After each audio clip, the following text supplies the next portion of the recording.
Eesti Metsloomaühingu hoole all on hetkel kosumas ja ilusamat ilma ootamas 10 noort luike. Ja meil on sellel aastal luikede järv.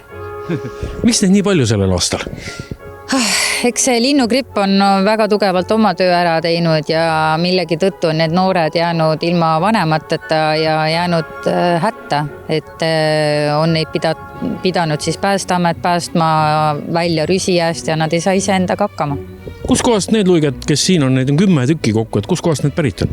Siis nemad on meil Pirita, Muuga, Paldiski ja Viimsi. Samamoodi nad nii-öelda jäänud kas jäässe kinni külmunud, rüsi häält välja toodud või on lihtsalt näljast nõrkenud ja nüüd vajavad poputamist. Mis luiged need siuksed on? Need on kühnokluiged, aga siis noored pojad. Eelmise aasta pojad ja üle-eelmise aasta pojad. No kui kaua nemad siis siin Eesti Metsloomaühingu juures olema peavad?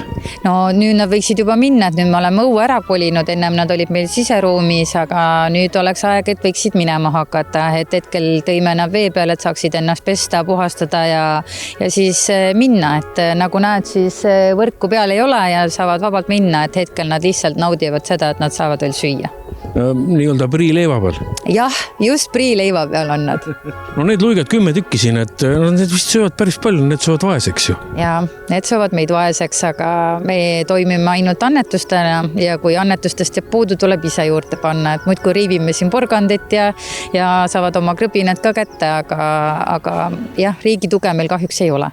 No mida üldse luik sööb, et mina olen näinud, et inimesed käivad ja viivad neile saia näiteks kuskile vee äärde. Jah, eks see ole üks väga suur põhjus, miks nad ei ole rändele läinud, et see on ka põhjus, miks nad siis meie juurde jäävad ja hätta satuvad. Et see sai see ei ole kellegi toit, tegelikult ei peaks seda ka inimene sööma, aga maitseb. No, mida luik sööb? Luik on ikka taimetoiduline, et vetikad mugita seal ja muud sellist manti, mis ta kätte saab, et põldude peal ju paneb maisi ja kõike seda, et ta on ikka täitsa taimetoiduline. Kas need luiged on nüüd piisavalt sellised, et nad peaksid saama nüüd vabas looduses ise ja hästi hakkama? Ja kindlasti nemad juba saavad, et paar tükki on veel siuksed väiksemad, kes võiksid veel kosuda, aga kuna nad on ikkagi karjas õnnelikumad ja toituvad nii-öelda paremini, siis kui need väiksed otsustavad suurte mõttega minna, siis ju peab nii olema. Kas need luiged jäävad kokku või lähevad iga üks nii-öelda oma rada? No ma arvan, et nad lähevad ühel hetkel laiali, et ei jää kõik kindlasti kokku, et neid praegugi näitavad oma iseloomu välja, et kellele ikkagi üks ei meeldi ja siis on see ongi see põhjus, miks on ruumi vaja nende jaoks, aga ma arvan, nad lähevad kõik ikkagi ühel hetkel kas paarikaupa või üksikult edasi. No rääkides möödunud talvest, et milline see talv oli Eesti Metsloomaühingule, et mis loomi kõige rohkem tuli võib-olla?